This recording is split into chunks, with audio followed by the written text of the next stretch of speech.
So we're going to move along into the part 2, which is all about the business plan. A judge's tip: I've always contended that the business plan question is the crux of the submission. Every element of the business, customer service, marketing, financial sustainability, product definition, etc., should be linked to a clearly defined business plan. It is interesting how often judges see a submission which has trouble demonstrating integration of the individual elements of the business into a networked whole. And just from one of our mentors, each entrant must have a well thought out and strategic business plan that is measurable. The basics of a good business plan are simple. Where the business is now, where does it want to be, and how is it going to get there? It's the roadmap for growth. So question 2 is all about your business plan, of course. Describe the key features of your business plan, for example, goals, strategies, and outcomes. And as you can see here, it is worth 10 points. So half of question 2 is basically structured around question part A of this question, and there's 2 other parts that follow this. But around this, as I said, sets up your whole submission. Things you talk about in question 3, things you talk about in question 4 and question 5, need to be made reference of here in question 2A. And there is that thread that goes through the entire submission and should be all tied back to this particular question. So it is a really important question that you do get your head around early and structure up nicely. Include your vision, your mission. Tables work really well for this question, where you can actually set them out nicely, where it's easy for the judges to actually see that you do have a structured business plan. Some businesses might have a 30-page business plan, and you can't be expected to fit all that information into what you have here. So take the important excerpts out from that business plan and include them into what you've got here. You can use simple descriptors that a full business plan is available upon at the site visit. But here is an excerpt from our business plan featuring our key points. So you can do that. It doesn't need to be laid out exactly the same as you have your business plan laid out in your office. Make it suitable for what this benefits or for this submission writing here. Most important thing on this slide, I think, is measuring your outcomes. Okay, there's a 12% increase on X number of people compared to last year. We'll show you some examples shortly. It's also important as well, if you don't actually achieve a result, don't try and bury it away, hide it under the doona somewhere. Talk about it. Why didn't you achieve your expected growth? Was there a particular crisis, or did something happen? Were there fires? Was there too many code red days? Whatever it was, talk about it. But also then you can mention that we found this was going to happen and this is what we did. So you're actually showing that you're working in your business and you're not just hiding things away from the judges, because they'll start to pick things up as they go through submissions.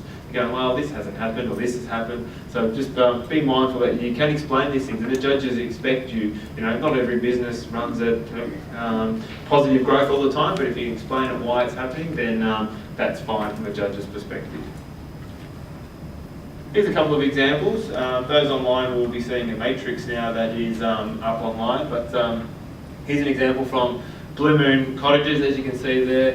They've got a 3 to 5 year business plan, basically nicely laid out. They've got their product development is their objective. They then break it down into their goal with a strategy and an outcome. So a couple of the key headings that you can see here is product development, technology development, financial control. They then go into human resources, customer service, and then marketing objectives. So a lot of these things are talked about throughout the rest of the submission, and they're obviously related to in here within the business plan in question. And then they go through a simple business plan layout here. We've got the goal at the top, increase total income to over. This is the strategy, this is the action, the outcome, and then down the bottom as well, we've actually got goal achieved, total income of more than X dollars raised or whatever it might have been. So nice clear ways for it to be laid out. Be mindful when you are laying out your tables that your outcomes line up with your actions, and make sure the judges aren't having to find where your outcomes actually are laid or what they are against in terms of the action. And again, they talk about their community and partnerships. So again, there's a community question later on. So talk about what you are doing with your community as part of question 2, part A. Has any of the panel seen any really well part A questions answered?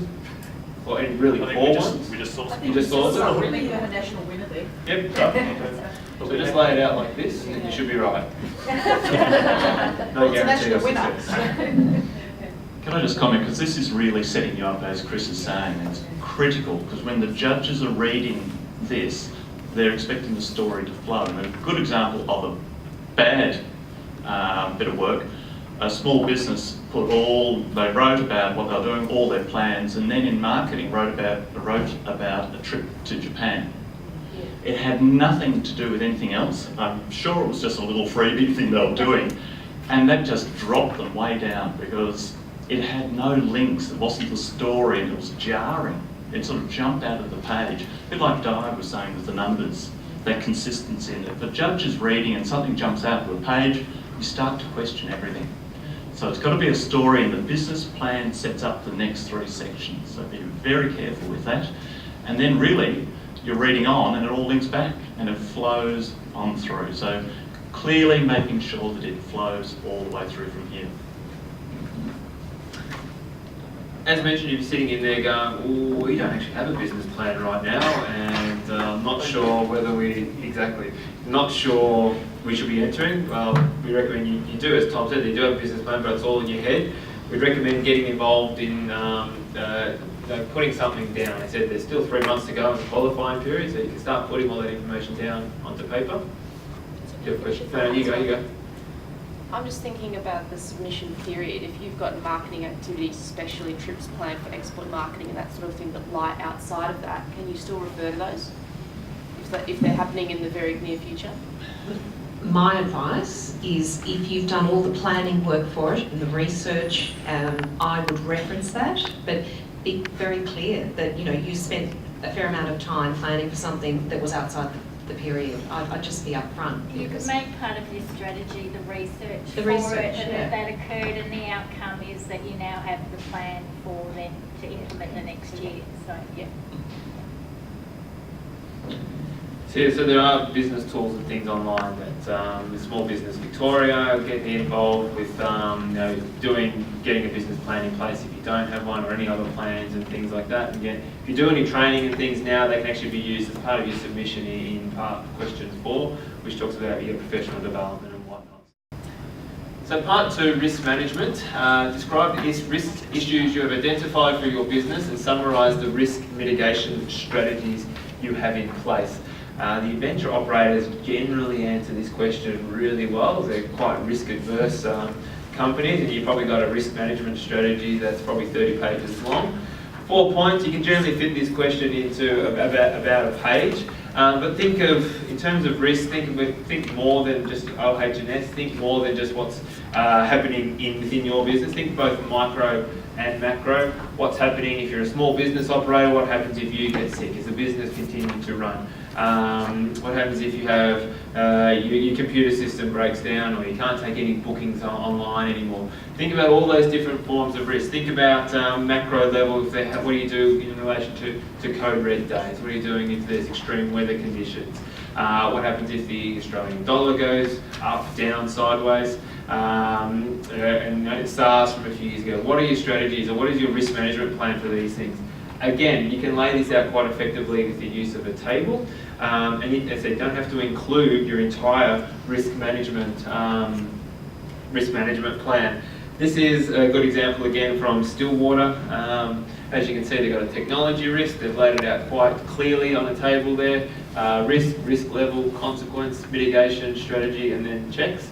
But the great thing as well is actually included a risk management or a risk mitigation in action, where they've actually explained a situation that's occurred and talked about how they've implemented their risk management strategy in action. So it's really backing up that they've got the appropriate things in place to actually solve problems.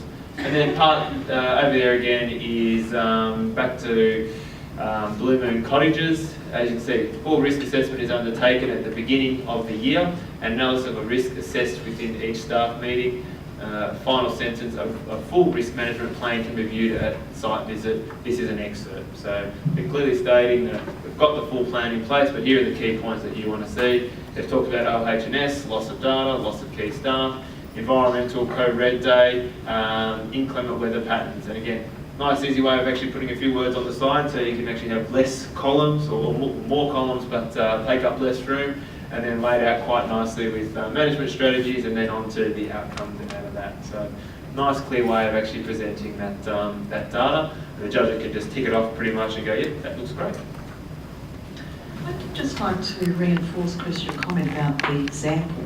I think a paragraph of one succinct example that relates to your business and how you've handled it adds value very much to a table of documentation about saying we do this, we do that. And if you've got an actual tangible example that you can refer to, say, right, okay, validation. Actually, they actually do follow through with this and they do it.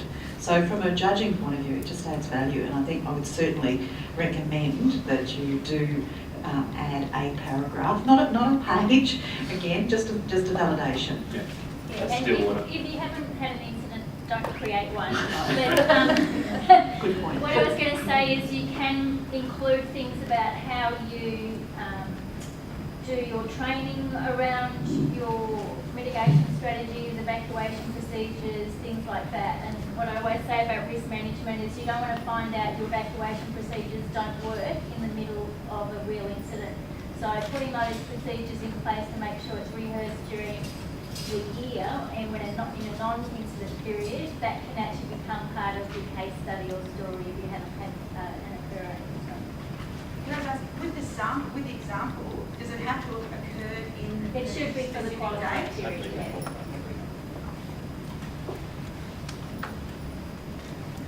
So again, just a matrix that you get to take home with you and look at, but again, Sorry, Chris. key headings are there. Sorry. So is that question 3 or question 2? Because question 2 is also your business plan. This is still question 2, so this forms Oh. part of question 2, this is 2B. Yep. Thanks.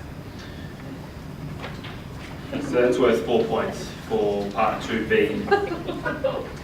Part 2, part C, looks at your industry involvement. Demonstrate your involvement in and contribution to the tourism industry. Explain how it contributes to the success of your business and the tourism industry as a whole. The most important thing is it's a multifaceted question. You want to make sure you answer each of the 4 parts. I think most people have, it's easy enough for them to explain their success to their business, but then they have a bit of trouble explaining their success to the tourism industry as a whole. So be mindful, I'll show you some examples a bit later on as we go, but consider all aspects, whether it's the local industry that you're involved with, the state industry or the national. You don't need to be involved across all levels, but think about if you are, how you are. Do you provide for meals, advertising? Do you get involved with mentoring programs, entering awards? I know Blue Moon Cottages, for their national contribution was they entered the National Tourism Awards, were involved in that level. Do you write regular letters to Minister Asher on a weekly basis, commenting on certain situations?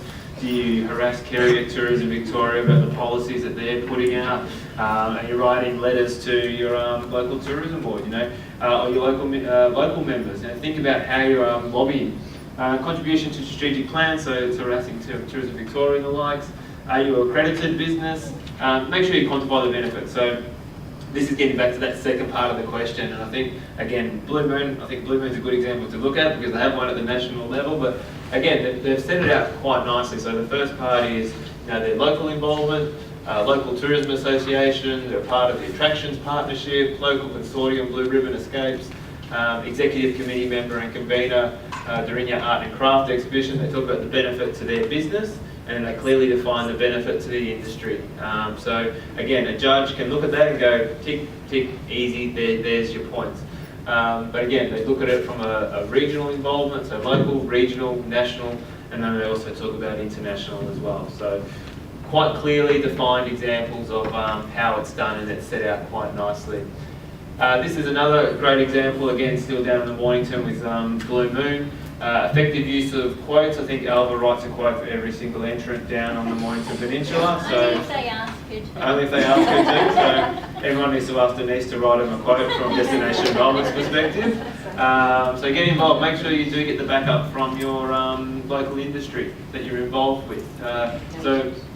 And date it too. So it is this. This one's not dated, so possibly needs to be dated next time. But again, they've talked about their involvement in a local, regional involvement.